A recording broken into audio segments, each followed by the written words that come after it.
চাপৰৰ হাতীপোটাত আৰক্ষীৰ অভিযানত উদ্ধাৰ ৬টাকৈ চোৰাং গৰু। শালকুচা আৰক্ষী চকীৰ ভাৰপ্ৰাপ্ত বিষয়াৰ নেতৃত্বত চলোৱা অভিযানত উদ্ধাৰ কৰিবলৈ সক্ষম হয় গৰুকেইটা। লগতে আটক কৰা হয় এজন গো সৰবৰাহকাৰীক। গো সৰবৰাহকাৰীজন আলতাফ আলী বুলি জানিব পৰা গৈছে। দীৰ্ঘদিন ধৰি চাপৰ অঞ্চলৰ বিভিন্ন স্থানত গো সৰবৰাহ একাংশ দুষ্টচক্ৰই অব্যাহত ৰাখিছে। ঘটনা সংক্ৰান্তত শালকুচা আৰক্ষীৰ তদন্ত অব্যাহত আছে।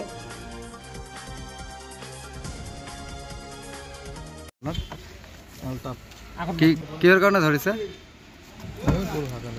গৰু কেইটা গৰু আছিল?